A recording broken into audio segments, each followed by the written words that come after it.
नमस्कार। आज बात करते हैं डेलनेट की।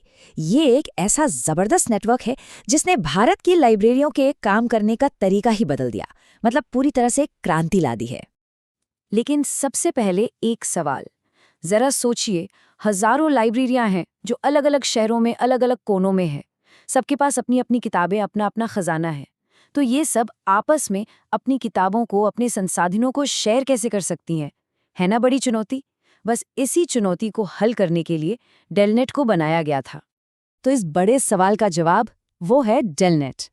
चलिए अब जरा और गहराई में जाकर समझते हैं कि ये आखिर है क्या और कैसे ये इन्फॉर्मेशन शेयरिंग की इस बड़ी प्रॉब्लम का सल्यूशन बना। अच्छा, तो डेलनेट, इसका पूरा नाम है डेवलपिंग लाइब्रेरी नेटवर्क, और ये भारत का सबसे बड़ा ही नहीं बल्कि सबसे पुराना लाइब्रेरी नेटवर्क भी है। इसकी शुरुआत हुई थी 1988 में। अब देखिए, जो लोग प्रतियोगी परीक्षाओं की तैयारी कर रहे हैं उनके लिए ये फुल फॉर्म और ये साल 1988 दोनों ही याद रखना बहुत बहुत जरूरी है। इसका मेन काम ही यही है, लाइब्रेरियों को एक दूसरे से कनेक्ट करना ताकि वो अपने रिसोर्सेज शेयर कर सकें। और मजे की बात यह है कि इसकी शुरुआत बहुत ही छोटे लेवल पर हुई थी। कोई बहुत बड़ा नेशनल प्रोजेक्ट नहीं था ये। जानते हैं कैसे? दिल्ली की सिर्फ 30 लाइब्रेरियों ने मिलकर इसे शुरू किया था, बस एक छोटा सा ग्रुप। और देखिए जरा, वो छोटा सा आइडिया आज कितना बड़ा बन गया है। दिल्ली के एक छोटे से प्रोजेक्ट से शुरू होकर डेलनेट आज एक बहुत बड़ा, मतलब एक विशाल नेशनल और इंटरनेशनल नेटवर्क बन चुका है। इसके मेंबर्स अब सिर्फ भारत में ही नहीं बल्कि विदेशों में भी हैं। कमाल है ना? तो सवाल ये उठता है कि ये नेटवर्क आखिर करता क्या है, इसके मेन ऑब्जेक्टिव्स क्या हैं। चलिए अब इसके मिशन के ब्लूप्रिंट को समझते हैं। तो ये है डेलनेट के कुछ सबसे जरूरी काम। पहला तो है रिसोर्स शेयरिंग को बढ़ावा देना। फिर आता है इंटर लाइब्रेरी लोन, मतलब एक लाइब्रेरी से दूसरी लाइब्रेरी में किताबें भेजना। और हाँ, एक यूनियन कैटलॉग बनाना। इसका मतलब है कि जितनी भी मेंबर लाइब्रेरियां हैं उनकी सारी किताबों की एक ही बहुत बड़ी जॉइंट लिस्ट तैयार करना। और ये अकेले काम नहीं करता, ये निसैट और यूजीसी जैसी बड़ी संस्थाओं के साथ मिलकर भी काम करता है ताकि पूरे देश में एक जैसे स्टैंडर्ड्स बनाए जा सकें। ये सब सुनने में तो बड़ा अच्छा लगता है ना? लेकिन प्रैक्टिकली इसका मतलब क्या है? असल में जो लाइब्रेरियां इसकी मेंबर हैं उनके लिए ये सब काम कैसे करता है?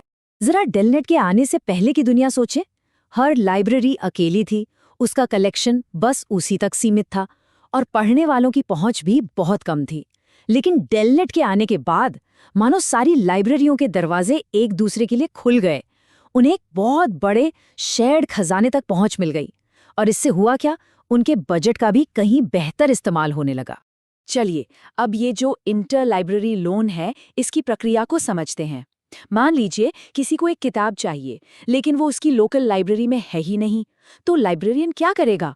वो डेलनेट के उस विशाल यूनियन कैटलॉग में सर्च करेगा और जैसे ही पता चलेगा कि अरे ये किताब तो फला शहर की लाइब्रेरी में है, बस उसे वहां से मंगवा लिया जाएगा। कितना सिंपल और कितना असरदार तरीका है। देखिए, डेलनेट का काम सिर्फ किताबों और डेटा तक ही सीमित नहीं है। इसका एक बहुत बड़ा काम लोगों को जोड़ना भी है। और यहीं पर एंट्री होती है नैकलिन की। नैकलिन, इसका पूरा नाम भी याद रखना जरूरी है, national convention on knowledge, library and information networking. ये एक और इम्पॉर्टेंट पॉइंट है। तो आखिर ये नैकलिन है क्या? असल में ये डेलनेट हर साल एक बहुत बड़ा सम्मेलन आयोजित करता है। इसे आप लाइब्रेरी प्रोफेशनल्स का महाकुंभ भी कह सकते हैं। देश भर के लाइब्रेरी से जुड़े लोग यहाँ आते हैं, एक दूसरे से मिलते हैं, नेटवर्किंग करते हैं और इस फील्ड के भविष्य पर बात करते हैं। तो इन सारी सर्विसेज और कोशिशों का, इन सब का कुल मिलाकर असर क्या हुआ है? भारत के लिए डेलनेट की असली अहमियत क्या है? पता है, डेलनेट को अक्सर भारतीय लाइब्रेरी सिस्टम की रीढ़ की हड्डी कहा जाता है। और ये बात बिल्कुल सही है। ये सिर्फ एक नेटवर्क नहीं है, ये वो बुनियाद है जिस पर आज की मॉडर्न इंडियन लाइब्रेरी सिस्टम खड़ी है। तो सबसे ज़रूरी बात क्या निकल कर आती है? यही कि डेलनेट उन लाइब्रेरियों को ताकत देता है जिनके पास बजट की कमी होती है। इस नेटवर्क की वजह से वो छोटी लाइब्रेरियां भी अपने पढ़ने वालों को वो किताबें और रिसोर्सेज दे पाती हैं जिन्हें खरीदना शायद उनके बस में ही नहीं होता। और आखिर में एक सवाल, आज के डिजिटल दौर में जब हर चीज़, हर जानकारी ऑनलाइन है, तब डेलनेट जैसे लाइब्रेरी नेटवर्कों का भविष्य क्या है? जब किताबें फिजिकल नहीं बल्कि डिजिटल हो रही हैं, तो इनके सामने अगला बड़ा चैलेंज क्या होगा? ये एक ऐसा सवाल है जो आने वाले वक्त में भारत की लाइब्रेरियों का भविष्य तय करेगा।